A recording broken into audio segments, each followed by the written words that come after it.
on vous vendait un petit peu du rêve autrement. Vous pouvez manger gras, il faut supprimer le sucre, mais tout ce qui était interdit, tout ce qui fait grossir et tout, non, ça vous pourrez en manger sans problème, vous pourrez même manger que ça, et vous allez par contre commencer à supprimer le sucre, mais on ne savait pas exactement quel sucre il fallait supprimer. Là maintenant, l'ennemi, il est désigné. AVS avec Philippe Robichon. AVS, c'est pour votre santé. Bonjour et bienvenue. Peut-être que vous êtes à table. Eh bien justement, on va parler de votre assiette ce matin avec mon invité, Rika Etienne. Bonjour. Bonjour Philippe. Vous êtes romancière, essayiste, journaliste spécialisée dans les questions de santé et vous êtes coprésidente de l'association des journalistes de la presse médicale. Oui, grand public, oui, tout à fait. Et si vous êtes là ce matin, c'est pour nous parler de votre nouveau livre qui s'appelle Glucose, le vrai, le faux, le flou chez Marabout. Alors c'est vrai que le glucose... En poche même. Ouais, en plus, tout de suite en poche. C'est un direct poche. Pour la modique somme de... Oh bah alors là, il est pas cher, 7,90. Ah oui, alors pour le coup... Il y a beaucoup d'infos. Ouais, pour 7,90. Très pratique. Bien, vous avez mené votre enquête un petit peu sur cette mode autour du glucose, entre la glucose révolution, les détox sucrés, les régimes à IG bas. Et là déjà, on a l'impression que c'est nouveau, mais c'est pas du tout nouveau. En réalité, vous avez tout à fait raison. Moi, je me souviens qu'on avait animé un débat avec tous les journalistes santé médicaux à la Fondation pour la recherche médicale. C'était il y a 20 ans. Ouais. Il y a 20 ans, on en parlait déjà. Ça venait des États-Unis et à l'époque, le grand méchant loup, c'était le cholestérol. D'accord. Et maintenant, c'est le sucre. Mais c'est vrai que ces fameux régimes, ils n'axaient pas trop sur le fait de se débarrasser de sucre. Pas forcément. Quand on prend les Atkins et tous ceux qui ont cartonné à l'époque. Oui. Alors tous ces régimes-là. C'était pas détox sucré ou. C'était pas vendu exactement pareil, mais c'était. On vous vendait un petit peu du rêve autrement. Vous pouvez manger gras. Il faut supprimer le sucre, mais tout ce qui était interdit, tout ce qui fait grossir et tout. Non, ça vous pourrez en manger sans problème. Vous pourrez même manger que ça, et vous allez par contre commencer à supprimer le sucre, mais on ne savait pas exactement quel sucre il fallait supprimer. Là maintenant, l'ennemi, il est désigné, ce sont les sucres rapides. Par rapport, on les appelle les sucres simples, par rapport aux sucres complexes qui sont les féculents que tout le monde connaît. Alors après, j'ai vu que vous reteniez cette expression, même si le docteur Alouche dit aujourd'hui que ça n'a plus de sens de parler de sucre rapide et de sucre lent. Oui, mais ça dépend des spécialistes. Il y en a qui vont vous dire c'est intéressant, ça continue d'être efficace, parce que quand par exemple un diabétique il a besoin, il est en hypoglycémie, il va prendre un sucre rapide, il va rapidement remonter sa glycémie. Oui, pour se resucrer. Pour se resucrer. Donc, mais de fait, si on regarde dans la biochimie et la réalité des choses, vous avez des sucres qui sont censés être simples et qui vont passer très lentement, et des sucres lents qui vont passer rapidement. C'est ce que vous expliquez dans votre livre, et c'est pas toujours très simple de s'y retrouver. Comment est-ce que vous expliquez le succès de toutes ces méthodes, les détox sucrés par exemple? Là à la rentrée, tout le monde a démarré sa détox sucrée. Effectivement, parce que en fait, il y a des influenceuses, il y a Instagram, il y a les réseaux sociaux, il y a tout ça, et tous les messages sont complètement démultipliés. Autrefois, quand vous disiez bon allez, on va faire un régime comme ça, on attendait la sortie du Duel ou du Marie-Claire ou des magazines féminins, et puis voilà, on le suivait, et ça prenait des mois, quoi. Maintenant, c'est quasiment instantané. Les influenceuses se sont multipliées, elles prônent ces régimes-là, elles prennent des médicaments antidiabétiques, elles se collent sur le bras des lecteurs continus de glycémie. Et puis maintenant, la grande déesse du sucre vient de sortir un médicament anti-sucre, anti-pic de sucre. Donc, vous voyez, tout ça, c'est un complément alimentaire, visiblement, à base de 4 produits qu'elle commercialise. La grande déesse du sucre, on la cite ou on ne peut pas ? Bon, écoutez, vous pouvez la citer si vous voulez. Donc, il y a un médicament qui vient de sortir qui s'appelle Anti-Spike Formula. Et donc, ce médicament... Ça, c'est trop bien. Rien que le nom, déjà. Oui. Alors là... là, vous vous dites, alors là, je vais frapper très fort. Et donc, moi, j'ai fait mon boulot de journaliste médical. J'ai fait des recherches. J'ai vu que, effectivement, tous les nutritionnistes, diététiciens, etc., sont complètement horrifiés. D'abord parce que les quatre éléments qui sont dans la formule de ce médicament, ils vous feront pas de mal du tout. La plupart, d'ailleurs, sont déjà utilisés, sont déjà connus. Ils risquent pas de vous faire du mal, mais il y a aucune assurance. On n'a pas testé les 4 médicaments ensemble. Le seul médicament qui est fait l'objet le seul principe actif qui est fait l'objet d'études, c'est la feuille de mûrier. Et effectivement, ça peut avoir un petit effet. Mais la feuille de mûrier, avec l'extrait de citron, avec la cannelle et avec les fibres qu'elle rajoute, on ne sait pas. On ne sait pas ensemble et ça sort. Donc, en fait, la grande popularité de ces régimes, c'est les réseaux sociaux. Ça part de là. Ça part des réseaux sociaux, ça part des influenceuses, ça part de... C'est quand même hyper séduisant ce qu'on vous vend. On vous vend quand même du rêve. On vous dit, alors, vous allez manger... je vais vous donner des techniques très simples pour manger de tout, des astuces pour manger de tout et finalement ne pas grossir. Donc, par exemple, vous allez mettre du vinaigre à chaque repas, dans tous vos repas, avant de manger un gâteau au chocolat, des glaçons au vinaigre, des tisanes au vinaigre. Voilà ce qui est vendu. C'est quand même... Alors, pourquoi le vinaigre ? Alors, vous l'expliquez dans votre livre. Le vinaigre, c'est parce qu'il a un petit effet ralentisseur de la vidange gastrique. Ça veut dire que tout le sucre que vous allez ingurgiter, il va arriver plus lentement, il ne va pas provoquer de pic de glucose dans le sang, il ne va pas provoquer de pic d'insuline, mais c'est très discret. Si vous mangez par exemple une pomme avec sa peau, une pomme bio avec sa peau, c'est pareil, ça fait exactement le même effet.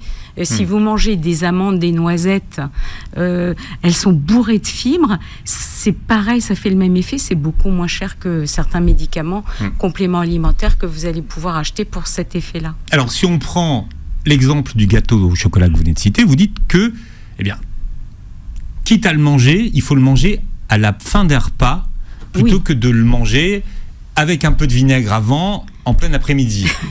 Oui, alors là, c'est tout à fait juste, Philippe. À la fin c'est ça que moi, je retiens ce qui m'arrange. Oui, mais vous avez raison, parce que pourquoi se priver systématiquement d'un gâteau ? Il n'est pas question de se priver. Même dans la méthode et la démarche IGBA, on ne va pas forcément se priver d'un gâteau. Mais on sait que l'IG, l'index glycémique du gâteau, et donc sa faculté à augmenter le taux de sucre dans le sang, il va être beaucoup plus bas, beaucoup moins nocif, entre guillemets, si vous le mangez avec des graisses que vous aurez mangé avant dans votre repas, si vous le mangez avec des fibres, avec des légumes, avec des céréales, avec des légumineuses, avec des fruits. Vous prenez le gâteau, parfait, l'index... Je vous prends un autre exemple. La bière a un index glycémique très élevé de 90. C'est quasiment le dernier sur la liste des index. Le glucose, c'est 100. Donc la bière, c'est 90. Oh là, vous payez très très cher à chaque fois que vous buvez de la bière. Mais ça, c'est si vous prenez votre bière seule. Maintenant, si vous prenez votre bière avec des noisettes, des amandes, des cacahuètes ou des petits bâtons de carottes crus, des choses comme ça, la bière, l'index glycémique, il va baisser. Et parce que c'est accompagné par des fibres. Donc, les index... Et si c'est des cacahuètes ? Les cacahuètes... La cacahuète, ça va très bien. Tous les fruits oléagineux, c'est génial. Mais quand c'est salé, ça va pas. Moi, je pensais aux Benenuts. Oui, voilà. Il faut éviter de prendre tout ce qui est salé parce que salé, ça rime avec hypertension. Et puis, certaines études montrent aussi que le sel augmente aussi la glycémie des repas.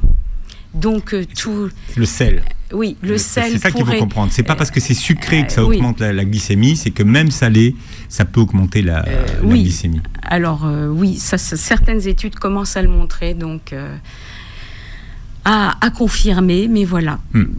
Bon, arroser de vinaigre pour réduire l'index glycémique, ça n'a donc pas de sens. C'est ça qu'il faut comprendre. Vous pouvez le faire, Oui. Non, on peut, si vous commencez votre repas par une salade avec du vinaigre, bon, ça va ralentir tout ce que vous allez manger après, et ben, pourquoi pas, mais prendre du vinaigre avec un gâteau juste avant le gâteau pour que le gâteau passe, c'est absurde, c'est aberrant, c'est se priver du plaisir d'une pâtisserie. Et puis c'est aussi une manière de voir le monde et l'alimentation. L'alimentation, c'est pas fait pour souffrir. Hein. La vraie question, c'est est-ce que ça peut fonctionner sur la durée de s'alimenter comme ça? Alors là, on n'a pas suffisamment de recul. Hein. Justement, tous les gens qui commencent à prendre du vinaigre matin, midi et soir et en dehors des repas, ils font ça depuis la plupart du temps, quelques mois. Jessie Inchauspé, c'est depuis plus longtemps. Pour elle, ça marche, c'est très bien. Je veux dire, tant mieux pour elle.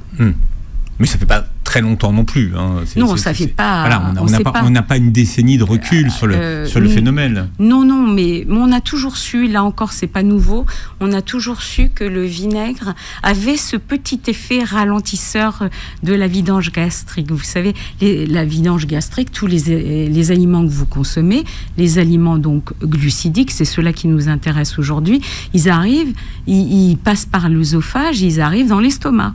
Et après, l'estomac, il va s'ouvrir et il va laisser tout passer dans l'intestin. Et la vidange gastrique, c'est le moment où l'estomac va tout relâcher dans l'intestin pour que tout soit traité, métabolisé. Et après, le sucre va passer dans le sang et du sang, il va aller dans le foie où il va être traité et distribué dans tout l'organisme. Alors, il y a beaucoup de fake news qui circulent sur les réseaux. Par exemple, est-ce qu'il y a un ordre dans lequel il faut manger les aliments? Ah oui, alors là, c'est un des trucs les plus incroyables. C'est que, effectivement, selon certaines influenceuses, il faudrait manger les aliments dans l'ordre. Alors, vous allez commencer par tapisser soi-disant votre estomac avec des fibres et de la salade. Et ensuite, vous allez manger des protéines. C'est simple de manger d'abord. Alors, vous mangez la salade, après la viande, après le gras et après les sucres seulement. Alors, vous voyez comme votre rapport à l'alimentation. Moyennant quoi, l'index glycémique de l'aliment, il baisserait. Et donc, ça ferait moins mal à l'organisme. Mais c'est vraiment méconnaître ce que c'est que le processus de digestion d'un aliment. Il y a un phénomène de péristaltisme, c'est-à-dire des grandes vagues, des grandes ondulations qui partent quasiment de votre estomac, de votre œsophage, de votre estomac, et qui descendent tout le long du tube digestif. Votre estomac, c'est une machine à laver. Tous les aliments sont mélangés, mixés dedans et battus pendant un certain temps. Et puis après, tout ça va être encore remué dans le tube digestif et ça va durer pendant des heures, en fait. Donc l'ordre dans lequel on va manger les aliments n'a pas d'influence sur la digestion, c'est ça qu'il faut comprendre? Pas du tout. Aucune influence. Si vous avez envie de manger votre salade avec votre fromage, c'est aussi bien. Si vous avez à la limite envie de manger votre gâteau, mais qu'après vous mangez je dis n'importe quoi, mais qu'après vous mangez du gras. Vous savez, les enfants, ils font souvent des repas à l'envers. C'est pas grave. Donc, vous allez manger un peu de gras, un peu de sucre, et c'est pas grave. Tout va être mixé, mélangé. Ça prend des heures. Et parfois, dans votre estomac, vous avez même le reste du bol alimentaire du repas précédent. Donc, ça n'a pas de sens de dire ça. Alors, il y a une grande mode actuellement, c'est de porter un lecteur de glycémie H24. Yes. Pareil, pour mesurer sa glycémie, donc pareil. Toute la journée. Alors ça vient d'où ça? C'est encore les influenceuses. Elles ont beaucoup d'influence, les influenceuses, on les voit partout, elles parlent, et plus elles ont d'influence, plus ça se répand. Alors voilà, ce que vous allez faire, c'est que vous pouvez acheter des lecteurs de glycémie en continu. C'est très facile à mettre en fait. Vous mettez ça sur le bras. Ça fait pas comme si vous vous piquiez le doigt, le bout du doigt, oui, pour aller dans le sang. Là, c'est dans le liquide interstitiel. Vous allez dans le liquide autour des cellules qui sont juste au-dessus des vaisseaux sanguins. Et là, il y a un peu de sucre qui traîne et on arrive à savoir quelle est votre glycémie. Donc, le lecteur vous la donne en continu. Bon, ça, c'est très bien. Il faut savoir que ça coûte très cher. Quand vous n'êtes pas diabétique. Quand vous êtes diabétique, c'est remboursé. C'est pris en charge. Ça, c'est normal. C'est une maladie chronique. C'est normal. Mais pour les autres, ça coûte très cher. Vous payez ça environ, ça dépend des systèmes, entre 40 et 50 € le dispositif pour 14 jours. Donc, il faut être sacrément motivé et sacrément motivé. Mais est-ce que ça a une utilité ? C'est ça la question. L'utilité... Moi, je vous dirais que ça n'a pas vraiment d'utilité, mais si vous savez vraiment pas comment vous fonctionnez, et si pour une fois vous avez envie de savoir, ah oui, alors je vais manger un gâteau, ah ouais, j'ai le plaisir de voir que ma glycémie après le gâteau, elle a augmenté, ce que j'aurais pu imaginer de toute façon, je le verrai avec mon lecteur de glycémie en continu. Mais les diabétiques considèrent que c'est quand même un peu exagéré parce que ils aimeraient s'en passer. Eux, ils n'ont pas le choix. Ils n'ont pas le choix et ils en trouvent de moins en moins aussi des lecteurs. Avec Rika Etienne qui est avec nous aujourd'hui à l'occasion de la sortie de Glucose, le vrai, le faux, le flou chez Marabout. Alors c'est vrai qu'il y a beaucoup d'informations qui circulent sur les réseaux sociaux concernant le sucre, le glucose, mais que vous dites que finalement, parce que c'est une enquête que vous avez réalisée, que finalement il y a beaucoup de choses qui sont approximatives. Oui, qui sont approximatives, qui sont floues, donc d'où le titre, et des choses qui sont assurées, des choses qui sont fausses, on les a vues tout à l'heure, et donc il faut un petit peu séparer le bon grain de l'ivraie. Alors, il y a un médicament qui fait fureur. Ozempic. Je dis ça au hasard. Non, c'est lui. Oui, c'est lui. Alors, Shkoun Ozempic. Shkoun. Ozempic, c'est un médicament antidiabétique qui, normalement, est réservé aux diabétiques. Et au miracle, on s'est rendu compte qu'il faisait perdre énormément de poids aussi quand il était plus dosé. Donc, on s'est mis à sortir une formule pour le donner aussi aux non-diabétiques qui voulaient maigrir. Tout ça, c'est parti comme d'habitude des États-Unis et c'est arrivé jusque chez nous. Et pareil, les influenceuses, qui sont mes bonnes copines, mais elles peuvent parfois influencer très favorablement. Elles ont un véritable pouvoir. Donc, on parlait de l'Ozempic. Je crois sur TikTok, au moment où je faisais l'enquête, il y avait 1 milliard de vues pour l'Ozempic. C'est vous dire à quel point les gens, sur TikTok, qui concernent des jeunes, à cet âge-là, on n'est pas vraiment diabétique de type 2, mais ça passionne les gens. Mais à cet âge-là, on a surtout envie de maigrir, de ressembler à un mannequin. Et donc, il y a effectivement pas mal de gens qui se font prescrire de l'Ozempic sans être malades. Est-ce que c'est un problème ? En plus, ça coûte cher, l'Ozempic. Ça coûte très cher. Ça coûte cher. Alors là, je crois qu'on est autour des 60 euros la boîte. Mais c'est quoi ? C'est une injection par semaine, c'est ça ? Oui, c'est ça. À peu près. Oui. Ouais. Et en plus, oui, c'est sous forme d'injection. Et donc... Ça marche. Ça pose quoi comme problème de fond ? En tout cas, si vous vous mettez à l'Ozempic, il faut savoir, ça ne marche que si vous le prenez à vie. Dès que vous arrêtez, les bénéfices s'arrêtent. Donc, autant se mettre tout de suite dans une démarche d'alimentation saine, équilibrée, variée, diversifiée, dont on va parler sans doute. Qu'est-ce que ça pose comme problème ? Déjà, il y a des diabétiques qui peuvent arrêter ce médicament parce que ça ne leur convient pas. Il peut avoir, sur certaines personnes, des effets secondaires. Vomissements, diarrhée, vertige. Ce n'est pas très agréable. Donc, moi, je connais personnellement des diabétiques qui ont été obligés d'arrêter parce que ça leur convenait pas. Oui, parce qu'il y avait Donc alors déjà le prendre quand vous n'êtes pas obligé, ça pose un petit problème. Mais surtout, ce qui s'est passé, c'est que les diabétiques ne trouvaient plus leurs médicaments.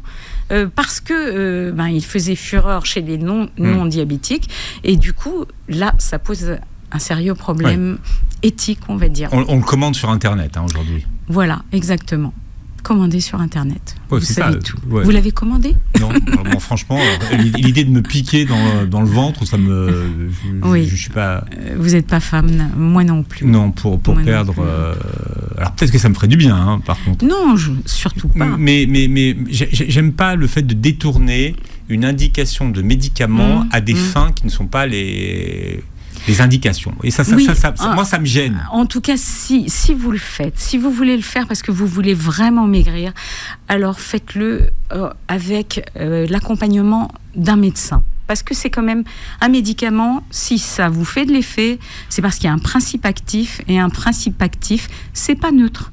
Donc, il faut avoir un regard médical sur vous.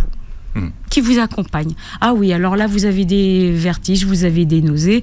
Alors, soit il faut espacer les prises, il faut faire attention. Non, c'est pas pour vous, c'est pas votre... les médicaments ne sont pas des bonbons. Non.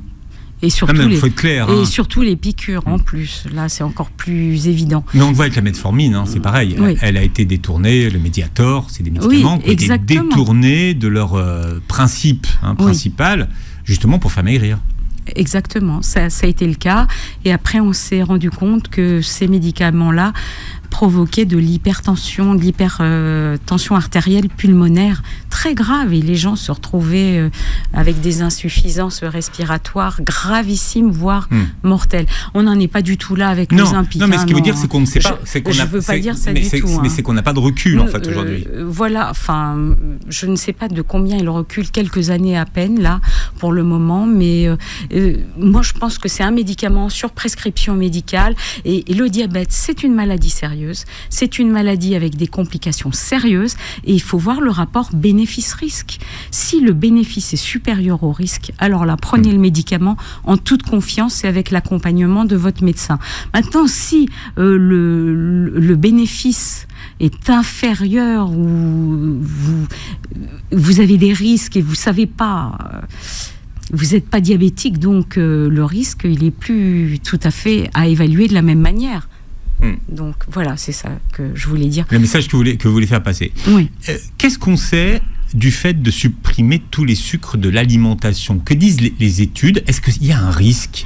Alors, il n'y a même pas besoin d'études pour le savoir. En fait, il y a des peuples, les Inuits, je ne sais pas si vous les connaissez, ce sont donc les Esquimaux qui vivent au pôle Nord. Ceux qui ont 60 mots pour désigner le blanc. Exactement.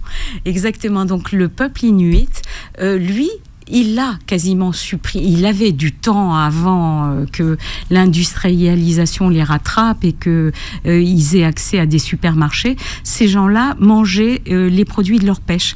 Et qu'est-ce que c'était? C'était du gras. Beaucoup de gras avec beaucoup d'oméga 3 et beaucoup de protéines. Ils mangeaient de la baleine, ils mangeaient des poissons, ils mangeaient des choses comme ça, mais beaucoup. C'était 90% de leur alimentation. Et qu'est-ce qui s'est passé avec les Inuits? Donc on l'a vu, ils mouraient beaucoup de maladies cardiovasculaires.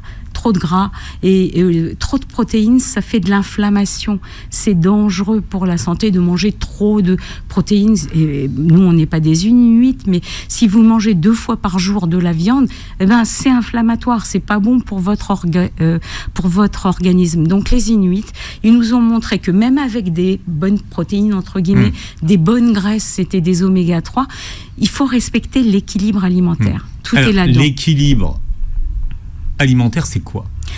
Alors, l'équilibre alimentaire. Si on parle de pourcentage, qu'est-ce qu'il faut? Si on veut respecter l'équilibre alimentaire. Il y a des apports nutritionnels conseillés. Les apports nutritionnels... Les ANC, donc voilà, qu'est-ce qu'ils disent? Les ANC vous parlent des protéines, vous parlent des glucides, vous parlent des lipides. D'après vous, combien vous avez droit de lipides par... Moi, je dirais 30. Oh vous êtes excellent alors. Non? Si, c'est 30, ça. Ouais. C'est 30 à 35%. Ouais. Et les protéines, c'est 15%. Ouais. Et les glucides, c'est 50% de votre ration quotidienne. C'est-à-dire que les glucides, c'est quand même la ration la plus importante. Et pourquoi? L'organisme, il ne peut pas se passer d'énergie. Il ne peut pas se passer de glucides. Les glucides, qu'est-ce que c'est? C'est de l'énergie. Pourquoi la graisse, c'est pas de l'énergie. C'est aussi de l'énergie, mais elle est beaucoup plus compliquée à mettre en... C'est de l'énergie facile, le glucose. Votre organisme, il va d'abord, quand vous faites un marathon, les 2 premières heures, il va utiliser tout le glucose qui est stocké dans le muscle, d'accord? Et après, il va commencer à transformer votre graisse et à la transformer en énergie. Mais vous allez d'abord utiliser le glucose. C'est de l'énergie vraiment facile. Vous allez taper dans vos réserves de voilà, glucose. Exactement. Donc en gros, ça veut dire que le glucose, c'est 50% de l'apport quotidien. Voilà, la moitié de votre assiette, ça doit être du glucose. En fait. Alors, des glucides. Des glucides, oui, c'est plutôt des glucides. Parce que vous mangez des glucides, vous ne mangez pas du glucose. Donc, vous mangez des glucides. Qu'est-ce que c'est les glucides? Vous avez les féculents. Vous avez les féculents, qu'est-ce que c'est? C'est les céréales, ce sont les légumineuses, donc ça c'est vraiment... Alors d'un point de vue nutritionnel, qu'est-ce qu'on appelle les céréales? Les céréales, c'est tout ce qui est le blé, l'orge, l'avoine, vous savez, les graines. Mais ça, c'est pas ce qu'on mange le plus. Si, on peut en manger quand même. On en mange. Vous en mangez pas mal sous forme de pain. de céréales. Voilà, donc c'est le pain. Oui, c'est aussi, vous en mangez sous forme de pain. Donc les céréales, vous en mangez comme ça, c'est de l'épeautre, du petit épeautre, du millet selon les cultures. Ça va changer. Le riz, voilà. Le riz, est-ce que la semoule du couscous, ça rentre dans les céréales ou pas ? C'est du blé, donc c'est un produit dérivé du blé. Donc c'est une céréale. C'est une céréale, et puis elle est pas mal du tout comme céréale, parce que son index glycémique, il est modéré, il est autour de 60. On n'en a pas parlé encore, mais les index glycémiques, il y a les hauts qui sont supérieurs à 70. Entre 55 et 70, c'est moyen, et inférieur à 55, c'est bas. Donc, par exemple, les fruits et les légumes, on est dans du bas. Et puis, les glucides qui viennent des céréales ou des légumineuses, ils sont entre les deux. Alors, c'est simple et pas simple, finalement, cette histoire d'index glycémique. Alors déjà, en fonction des tableaux qu'on regarde, on n'a pas toujours les mêmes résultats. Comment expliquer que d'un tableau à l'autre, on n'ait pas toujours les mêmes valeurs, et à quel tableau se fier ? C'est même pas une histoire tellement de tableaux. C'est vrai que quand j'ai moi-même dû faire cette enquête, je me suis confrontée à ça. Je me suis dit, mais pourquoi est-ce que on va me dire que, par exemple, l'index glycémique du blé, ici, c'est, je vais dire au hasard, je ne sais plus, c'est 60, et là, je vais lire 55, et là, je vais lire 80. C'est incompréhensible, a priori. En fait, l'index glycémique, ça varie en fonction de tas de choses. Vous allez soumettre quelqu'un à une certaine quantité de glucides, et en fonction de son métabolisme, eh bien, il va réagir plus ou moins à ces glucides. Et ça va dépendre, donc son métabolisme va dépendre de est-ce qu'il est diabétique ou pas, est-ce qu'il est sédentaire ou pas, est-ce qu'il fait du sport, c'est la génétique, tout ça rentre en ligne de compte. Mais en gros, Rika Etienne, qu'est-ce que l'index glycémique mesure ? Ça mesure, on l'a dit tout à l'heure, la vitesse, ça mesure, vous avez un aliment et ça mesure la vitesse qui va voilà, j'étais sûre. Non, c'est la vitesse qui fait quoi ? Ça fait monter la glycémie ? Oui, c'est exactement ça. Vous prenez un aliment et vous mesurez la vitesse à laquelle il va se retrouver dans le sang. Quand il se retrouve très vite dans le sang, l'index glycémique est haut, et quand il se retrouve tout doucement dans le sang sans provoquer de pic, l'index glycémique est bas. D'accord. Ça, c'est dans le monde magique. Mais après, il y a aussi la quantité qu'on va consommer de l'aliment. Exactement. Alors là, vous introduisez une notion qui est différente, qui est la charge glycémique. L'index, on a vu. La charge glycémique, c'est une formule toute simple. Elle est très utilisée par les diététiciennes, mais nous, on ne l'utilise pas. Ça ne se devine pas. C'est pas parce que vous avez un aliment très sucré que vous allez vous dire « Oh là là, sa charge glycémique, elle est très élevée ». Ce n'est pas du tout le cas. Ce n'est pas forcément le cas, en tout cas. Donc la charge glycémique, c'est l'index glycémique que multiplie la quantité d'une portion d'aliment divisé par 100. Ça vous donne la quantité réelle de sucre que vous allez consommer en consommant une portion d'aliment, c'est ça. Et ça, c'est la notion la plus importante quand on parle d'alimentation à IGBA. On va y revenir. Alors, loin des glucoses révolutions, Rika Etienne, qui est mon invité ce matin, nous parle des régimes. Alors, je ne sais pas si on dit régime, en tout cas, de l'alimentation à index glycémique bas, qu'on va vous expliquer ce matin. Vous publiez Glucose, le vrai, le faux, le flou chez Marabout. Marabout Poche. Voilà. Parce que c'est un petit livre. Alors, pour bien comprendre le principe de l'alimentation à IGBA, donc, en gros, les aliments sont classés selon leur index glycémique. Oui, tout à fait. D'accord, qui est soit faible, soit modéré, soit élevé. En alimentation IGBA, il faut manger le plus possible d'aliments IGBA ou modérés, et le moins possible d'aliments IGO. Et l'OMS nous dit qu'on ne doit pas dépasser les 50 grammes par jour de sucre ajouté. 50 grammes, je ne sais pas si vous vous rendez compte de ce que c'est. Une canette de coca, c'est 40 grammes, ça apporte de sucre. Une canette de coca ou de jus d'orange industriel. Un bubble tea, par exemple. Oui, pareil. On est dans les mêmes quantité. Et si vous prenez un bol de lait et de céréales le matin, rien que ça vous apporte 20 grammes de sucre. Or, dans les sucres ajoutés, eh bien, il ne faut pas dépasser les 50 grammes. Donc, alimentation IGBA, c'est mettre un frein sur les pâtisseries, les friandises, et quand vous en prenez, vous les accompagnez avec des aliments, des aliments astuces qui vont faire baisser leur IG. C'est quoi la différence entre l'IG d'un aliment et le nombre de calories qu'il contient ? Ça n'a rien à voir. Est-ce que ça veut dire qu'un aliment à IG bas contient peu de calories ? Pas du tout. C'est une super bonne question, parce qu'on peut penser que quand c'est IG bas, c'est peu calorique. C'est pas vrai du tout. Les Twix, par exemple, le Nutella, tout ça, c'est hyper calorique. L'huile, le beurre, c'est hyper calorique, c'est hyper gras, mais en réalité, l'IG, il est quasiment, soit pour l'huile, le beurre, c'est quasiment 0 l'IG. Donc c'est normal, il n'y a pas de glucides dedans. Par contre, quand vous prenez une barre chocolatée ou du Nutella, l'IG il est faible. L'IG du Nutella, c'est 30 à peu près. Et donc un Twix, on est dans les 40-45, il me semble. Oui, je crois que c'est ça.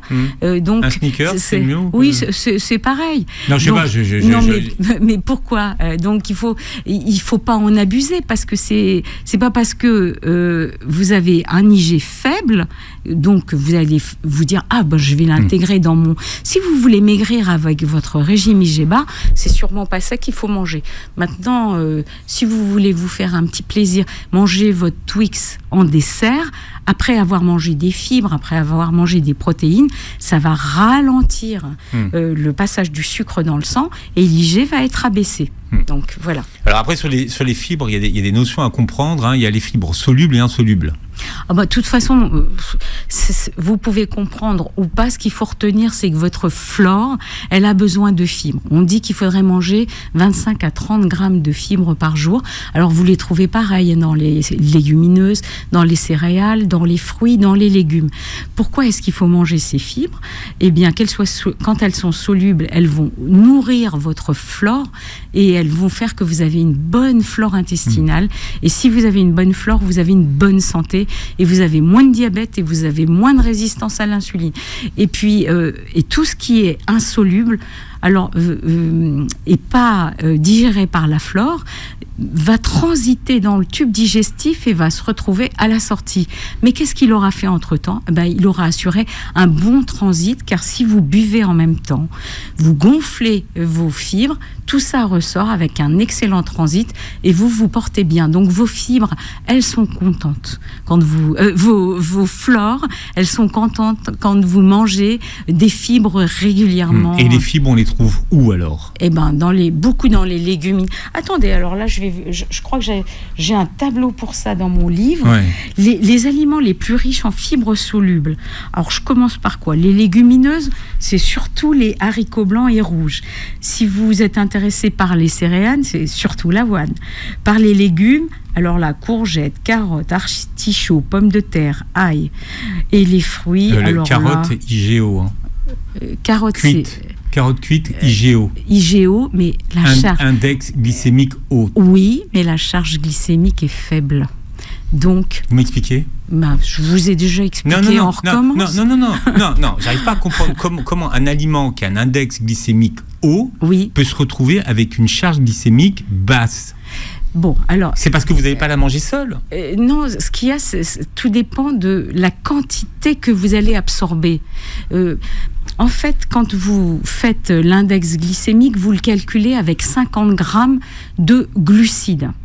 Mais pour avoir 50 grammes de glucides dans vos carottes, il va falloir peut-être en manger 500 grammes, un volume énorme. C'est ça la différence.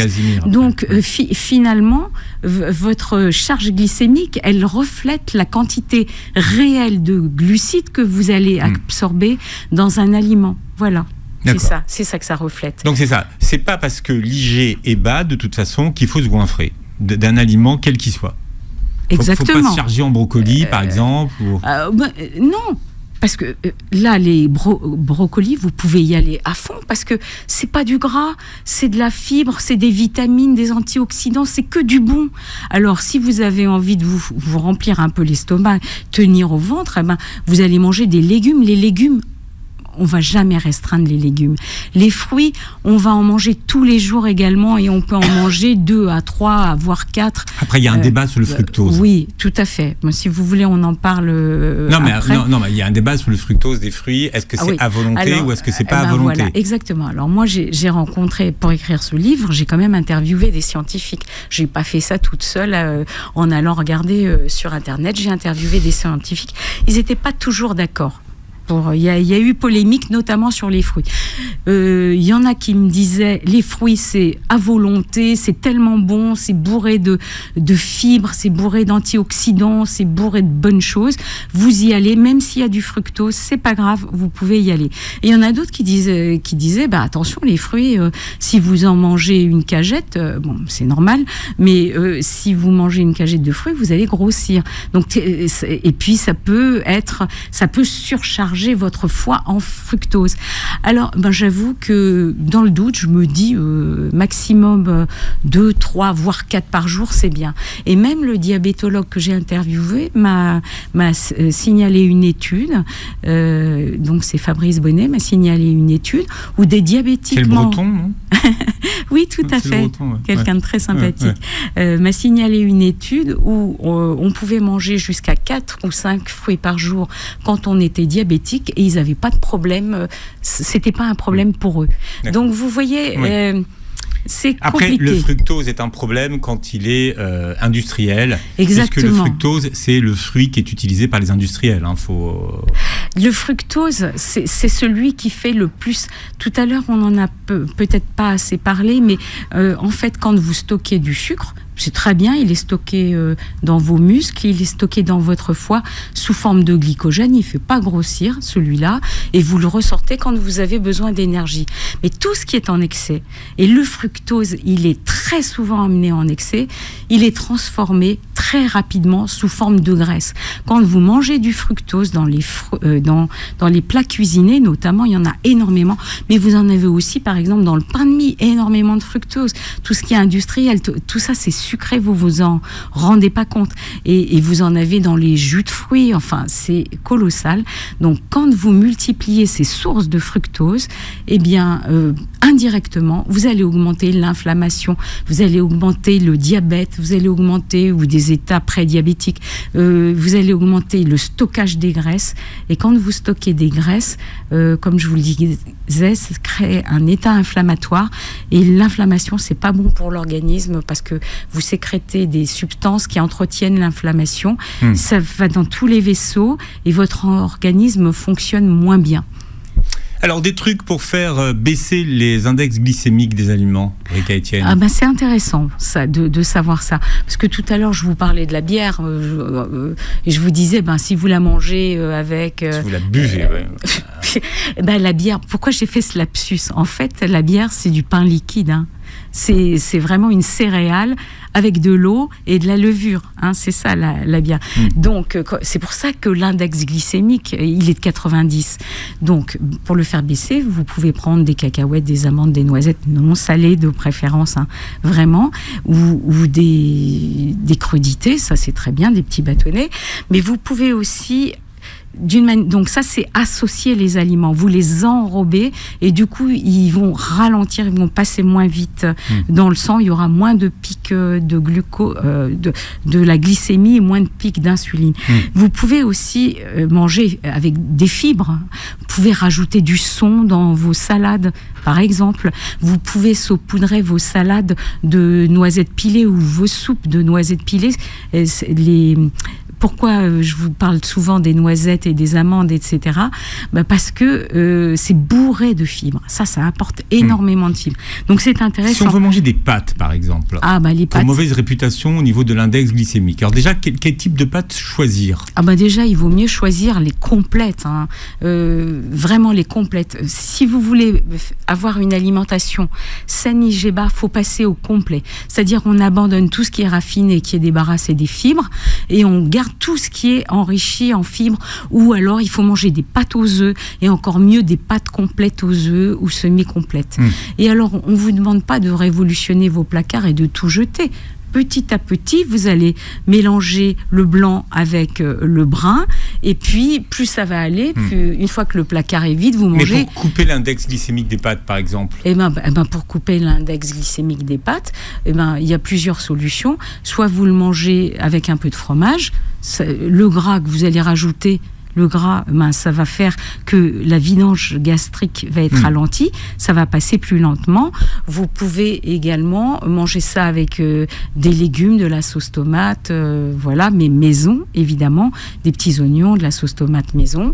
Vous pouvez surtout les manger donc complètes, aux œufs, aux légumes. Vous savez, on vend des pâtes aux légumes. Voilà. Al dente, surtout. Et surtout al dente. Ça, c'est super important. C'est bien. Si j'avais oublié ça, j'aurais oublié l'essentiel. Al dente, parce que la cuisson a un impact sur la glycémie des aliments. Et c'est pareil pour les pommes de terre. Hein. Pareil pour les pommes de terre. Et ça, c'est très étonnant. Quand vous mangez des pommes de terre chaudes, leur index glycémique est très élevé. Et quand elles ont refroidi, leur index glycémique est très bas. Et pourquoi ? Parce que, en fait, on appelle ça d'un nom compliqué qui est la rétrogradation de l'amidon. Votre amidon est transformé en refroidissant, et puis c'est comme il devient résistant, et c'est comme si vous mangiez des fibres en réalité. Bon, manger des salades de pommes de terre froides. Froides, oui, dans la kémia, voilà. Exactement. Et le couscous ? Le couscous, vous pouvez le manger taboulé. Taboulé, quand vous mangez de la semoule et que vous la mangez froide en taboulé, l'index glycémique, mais là, il baisse. Mais le couscous, c'est un aliment complet, excellent, et très équilibré. Bien. Allez, la suite est dans votre livre pour tous ceux qui veulent en savoir plus sur le régime à index glycémique bas. Glucose, le vrai, le faux, le flou chez Marabout Poche. Voilà. Pour un petit prix. Merci d'avoir été avec nous, Erika Etienne. Merci beaucoup, Philippe. Vous réécouterez l'émission en podcast sur beurrefm.net et vous verrez la vidéo sur notre chaîne YouTube. Et passez une très belle journée santé sur Beurre FM.